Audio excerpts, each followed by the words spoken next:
ჩემთვის ძალიან სიმბოლური არის.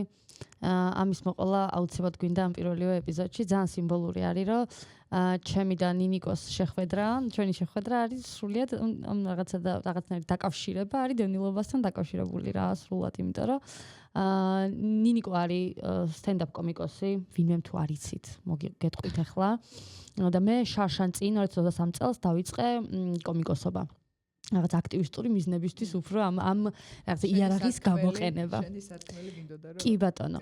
და ერთ-ერთ სტენდაპზე, სადაც მე უნდა გამეკეთებინა, ჩემი გამოსვლა უნდა მქონოდა, ეგეთი დაკვეთა იყო, რომ სოციალურ თემატიკაზე უნდა ყოფილიყო და მე გამოვიდე თავი, რომ დევნილობაზე გავაკეთებ, მეთქე დავპირდი ამ ხალხს, რომ დევნილობაზე გავაკეთებდი სტენდაპს და რომ დავჯექი საწერად, მივხვდი, რომ ძალიან რთული არის, რომ დევნილობაზე სტენდაპი გავაკეთო. მე ერთი კვირა ვიტირე, გამოვიგლოვე, რომ მივსულიყავი იმ კონდიციამდე, სადაც ხუმრობა შემილია ამაზე და გავაკეთე სტენდაპი.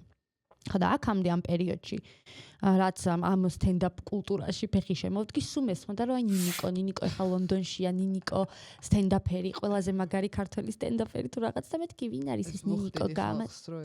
იქედან 50 იმას რა ფუნტს. იხდი და იქედან ჩივლინგის სტიპენდიიდან 50 ფუნტი მოდიოდა, რომ ისი სახელი არ დავიწყებოდა აქ ვინმეს. ხოდა მოკეთ ამ სტენდაპზე ჰედლაინერი იყო ნინიკო და ან ბოლოს გამოდიოდა და მე ვიყავი ერთ-ერთი პირველი რა, სულ პირველი თუ არა გამომსვლელი. და გავაკეთე ჩემი სტენდაპი ცრემ ჩაღვრილი, იმაზე რა ქვია, დევნილობაზე და ნინიკო რომ გამოვიდა, თქვა რომ მეც დევნილი ვარ რო აფხაზეთიდან და აი ეგრევე მივხვდი რომ ის იყო და მე ვიყავი.